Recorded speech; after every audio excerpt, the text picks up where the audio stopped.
Fawad sir, आपने PTI पे बड़ी तनकीद की, बल्कि पीटीआई की क़यादत पे बड़ी तनकीद की, लेकिन ऑपोजिशन ने ये जो एक कॉन्फ्रेंस की, इसमें हुकूमत को बड़ा टफ टाइम दिया। इस पर क्या बात कहेंगे आप? देखिए, बात यह है कि जो हुकूमत तो देखिए ना, एक ऐसी हुकूमत है जिसके पास लेजिटिमेसी नहीं है। और जब लेजिटिमेसी नहीं है हुकूमत के पास, तो वो मामूली जो बातें हैं उनके ऊपर भी वो लड़खड़ा जाती है। अब आप देखिए कि इस कॉन्फ्रेंस को कैसे आप रोक सकते थे, अगर आप जमहूरी मुल्क भी खुद को कहते हैं, और फिर आपने जिस तरह से इसको रोका, लोगों को जो है वो आने नहीं दिया।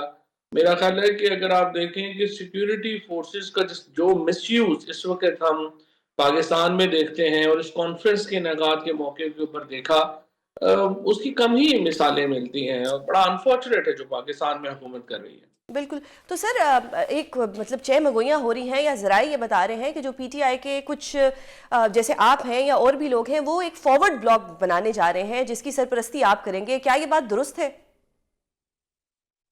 पीटीआई है कहाँ के जिसके अंदर फॉरवर्ड ब्लॉक बनेगा? लेकिन सर, खान साहिब को बाहर इमरान लाने के लिए खान, कुछ तो करना ही होगा ना? देखिए वो फॉरवर्ड ब्लॉक तो होता है जो लोग पार्लियामान के अंदर हों और वो कुछ बनाए। हम्म। हम तो जो भी कर रहे हैं, हम तो बनाना चाह रहे हैं कि इमरान खान रिलीज तहरीक शुरू ठीक है। करना चाहते हैं, और उसमें सिर्फ मैं ये चाहता हूं कि अगर हमारी किसी तरीके से अगर वो केस में अभी इमरान खान से मुलाकात हो जाए, तो मैं पहले उनसे इजाजत भी ले लूं, उनसे आइडिया भी डिस्कस कर लूं। सही। क्योंकि इस वक्त ये जो दो तीन लोग जिन्होंने इस वक्त पार्टी को हाईजैक किया हुआ है, सलमान अकरम राजा है, रऊफ हसन है, शेख वकास टाइप लोग हैं, इनका पार्टी से कोई ताल्लुक नहीं है, और इन तीन चार लोगों के होते हुए पार्टी जो लेकिन है सर, वो इनको तो कोई खान साहब खुद ऑन मुनज़्ज़म करते हैं। एफर्ट। मतलब वो तो हर दफा कहते हैं कि मुझे इन लोगों पे एतबार है, ये जो कर रहे हैं बिल्कुल ठीक कर रहे हैं। नहीं, वो तो यही बताते हैं ना कि खान साहब कहते हैं, हमें नहीं हम्म। पता, हमें तो खान साहब का ये इंप्रेशन नहीं मिलता। सही। लेकिन इसकी वजह ये है कि इन तीन चार लोगों ने जिस तरह से पार्टी को हाईजैक किया हुआ है, उसके नतीजे में कोई इफेक्टिव मूवमेंट हम नहीं देख पा रहे, कि कोई इमरान खान को बाहर लाने के लिए कोई इंटरेस्ट ही नजर नहीं आता। अब आप देखें, वो इन कम्युनिकाडो है इतने दिनों से, ये नॉर्मलाइज हो गया है, उनका जेल जाना नॉर्मलाइज हो गया है, लोगों पर तशद्दुद होना नॉर्मलाइज हो गया है, मिसिंग पर्सन होना नॉर्मलाइज हो गया है, और कुछ भी हमें नजर नहीं आता कि जिससे हमें कोई उम्मीद की कोई भी किरण जो है वो नजर आ सके। सही। तो सर, तो ये जो अब आपने इसलिए कहा कि इमरान खान रिलीज तहरीक जो आप चला रहे हैं, इसमें आपके साथ और कौन होंगे? अभी देखेंगे, अभी देखते हैं, इसमें काफी लोगों से मेरी बात हुई है, और पुरानी पीटीआई के जो असल पीटीआई है उसके बहुत सारे लोग जो हैं वो वरीड हैं इमरान खान को लेके। सही। और जाहिर है कि हम उन तमाम ही लोगों को साथ लेके उसको अप्रोच करके आगे बढ़ना तो सर, चाहते हैं। अगर वो पुराने लोग जो कि आप कहते हैं कि असली जो पीटीआई के जो लोग हैं, जो पाइनियर्स हैं, वो होंगे, और एक तरफ ये लोग जो अभी नए आए हुए लोग हैं, तो फिर हम क्या कहेंगे कि पीटीआई वर्सेस पीटीआई? नहीं, पीटीआई तो वही है ना जी, जिन्होंने दुख सहे हैं, जिन्होंने तकलीफें सही हैं, जेलें काटी हैं, इन लोगों की तो बस एक दाढ़ी लगी हुई थी, वो दाढ़ी लग गई, अब इससे लेकिन सर ज्यादा और इनका क्या लेकिन सर, करें। इनके ऊपर भी पर्चे हुए हैं, 780A तक लगा है, रऊफ हसन साहब के चेहरे पे कट भी पड़ा है। मतलब ये लोग भी विक्टिमाइज तो हुए हैं, इस चीज से इनकार तो नहीं कर सकते।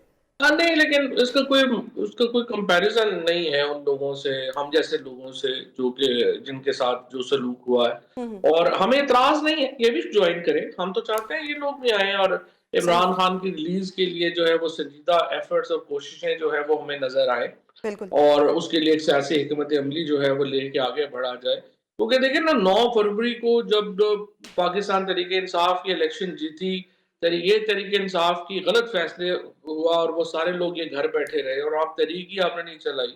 सही। फिर उसके बाद आप अलायंस बनाने में अब तक जो है वो बुरी तरह नाकाम हुए हैं, ना अलायंस नहीं बन पाया, और कोई भी पॉलिटिकल स्ट्रेटजी हमें नजर नहीं आती कि जिससे आखिर इमरान खान बाहर आएंगे तो पॉलिटिक्स शुरू होगी ना। तो हम्म। हमारा सारा इस वक्त फोकस यही है कि इमरान खान को बाहर लाया जाए, बाकी फिर देख लेंगे वो कैसे सही। करते हैं। तो सर, अब ये जो ऑपोजिशन की कॉन्फ्रेंस थी, इसमें आपको क्यों नहीं इनवाइट किया गया, या अगर इनवाइट किया गया तो आप क्यों नहीं वहां गए?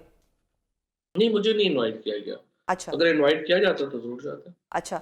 तो सर, फिर आपको मतलब देखें, क्योंकि आप भी इमरान खान साहिब के लिए एक तहरीक बनाना चाह रहे हैं, तो फिर 1+1=11 हम समझते हैं। तो एक से भले दो, ये आपको क्यों नहीं इनवाइट कर रहे? क्या ये वाकई नहीं चाहते कि खान साहिब आए, क्योंकि शायद आपके आने से कोई एक आवाज बने और सब ठीक हो जाए? देखिए, इनका अभी आप देखेंगे ना, तमाम एम्फेसिस इस बात के ऊपर है कि पार्टी में कोई ना आ जाए। बिल्कुल। और ये तो चाहते ये भी हैं कि कोई बंदा पार्टी में ना आए। फिर ये एमएनएस के जिस तरह पीछे पड़े हुए हैं, आपने देखा सारे एमएनएस को नोटिसेस दिए जा रहे हैं, उनको बाहर निकाले जा रहे हैं। तो मेरे लगता ये है कि इनका ये कॉम्प्लेक्स है कि अगर तहरीक इंसाफ में सिर्फ यही 3-4 लोग रह जाएँगे तो ये इम्पोर्टेंट होंगे हुँ, और बाकी जो नहीं हो अगर कोई लोग आएँगे तो उनकी अहमियत कम हो जाएगी। इस सही। कॉम्प्लेक्स के साथ तो देखें पॉलिटिक्स नहीं हो सकती। पॉलिटिक्स तो ग्रुप का नाम है, कितने ज़्यादा लोग आपके साथ हैं उसका नाम है और लोगों को बढ़ाने का नाम है। तो मतलब ये वाहिद पार्टी की लीडरशिप है जिसकी स्ट्रैटेजी ये है कि कोई बंदा पीटीआई में आए ना और जो है उनको भी निकाल दें। ये क्या और जो है मतलब उनको ये निकाल दें या उन पे कोई इल्ज़ाम लगा दें कि ये फलाने का बंदा है, ये फलाने का बंदा है या ये फलाने का बिल्कुल, बंदा है। तो सर ये बिल्कुल यही चीज़ें कह रहे अगर हैं। आप समझते हैं, मैं समझती हूँ, अवाम समझती है, तो ये चीज़ें खान साहिब को क्यों समझ नहीं आ रही? देखिए खान साहब जेल में हैं, वहाँ पे एक बड़ी महदूद इन्फॉर्मेशन उनको मिलती है।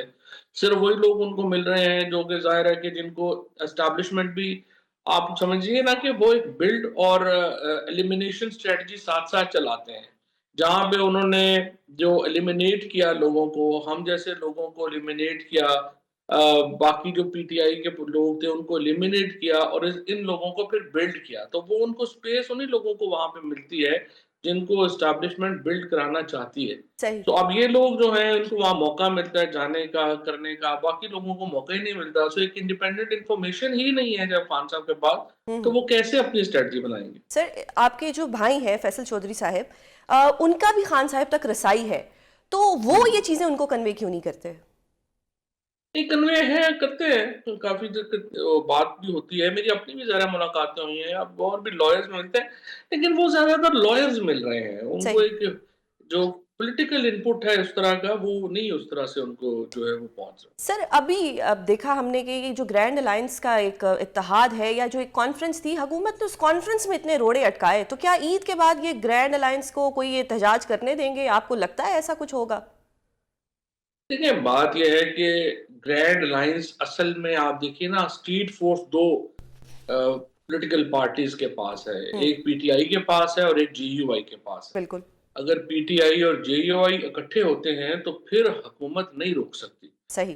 फिर चूँकि एक फ़ोर्स है वो इतनी बड़ी हो जाएगी कि हुकूमत के लिए रोकना मुश्किल हो जाएगा और अभी भी सारी स्ट्रैटेजी गवर्नमेंट की यही है कि किसी तरीके से पीटीआई और जेयूआई इकट्ठे ना हों। फवाद सर एक चीज़ ऑन अ लाइटर नोट आपसे पूछना चाहूँगी, आप भी जानते हैं कि जो शहबाज शरीफ साहब की काबीना है, उसने निस्फ सेंचुरी जो है मुकम्मल कर ली है। तो अगर आपने उस वक्त पार्टी छोड़ दी होती, प्रेस कॉन्फ्रेंस की होती, तो आज आप भी कोई मिनिस्टर होते, हम आपका नाम भी यहाँ पढ़ रहे होते और आज आप इंजॉय कर रहे होते। क्या कहते हैं इस बारे में? हाँ। नहीं आज नहीं, मैं तो पहले दिन ही होता। सही। हाँ, ये तो अभी तो लोग जो हैं वो बढ़ गए हैं, हम तो पहले दिन ही हो जाते। हुँ, लेकिन इश्यू यही है कि मुझे आप बताएँ ऐसी काबीना का हिस्सा होके आपने करना क्या है, जिसकी जो हैसियत और अहमियत ये हो कि वो एक जेल में मौजूद कैदी को मुलाकात तक अरेंज ना करा सके और मुज़ाकरात कमेटी में बैठी हुई हो।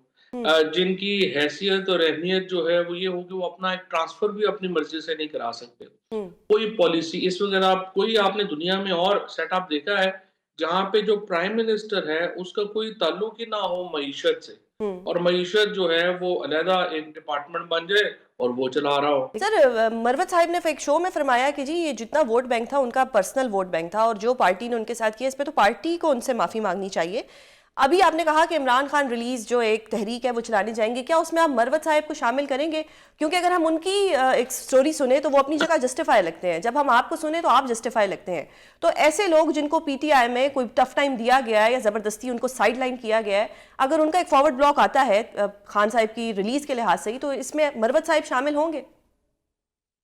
देखिए जी हम तो इसमें ना सिर्फ पीटीआई बल्कि हम तो मैं तो बल्कि इसमें अभी परवेज खट्टक साहब को भी मैं ये कहूँगा और बाकी लोग जो लोग हैं नून लीग में जो डेमोक्रेट्स हैं पीपल्स पार्टी में जो डेमोक्रेट्स हैं उनको भी हमने जाके अभी रिक्वेस्ट करनी है कि आप इमरान खान आखिर हम कब तक ये रिवेंज की पॉलिटिक्स चलाते रहेंगे। सही। पहले ये हो रहा था जी वो उन्होंने हमारे साथ ये किया आपने हमारे साथ किया। सही। अब अगर हमने इसी तरह से चलाना है तो ये मुल्क तो नहीं चल तो सकता। सर तो अब मैं आपने तो ये जिस उनसे तरह भी एक दरख्वास्त ब्रेकिंग न्यूज़ ही दी है कि इमरान खान रिलीज तहरीक, तो इसके बाद आपकी सेफ्टी की क्या गारंटी है कि आज इसके बाद आप किसी और शो में जाएंगे या इसके बाद आप गायब ना हो जाए? देखते हैं वो तो अब जैसे हो तो है ही आपके सामने है। सही। अल्लाह मेहरबानी करेगा लेकिन बहरहाल हमने तमाम ही जो सियासी जमातें हैं उनके साथ ये कोशिश करनी है कि बिल्कुल। जो डेमोक्रेट्स हैं उसके अंदर वो मामले के ऊपर इकट्ठे हों और हम ये रिवेंज पॉलिटिक्स खत्म कर सकें बिल्कुल ठीक और बोल रहे हैं। मुल्क को एक कम टेम्परेचर की तरफ लेके जाएं, टेम्परेचर नीचे करें और पाकिस्तान में एक जो जमहूरियत की बहाली के लिए अपनी कोशिश करें। बहुत शुक्रिया फवाद साहिब, प्रोग्राम में अपना कीमती वक्त देने के लिए।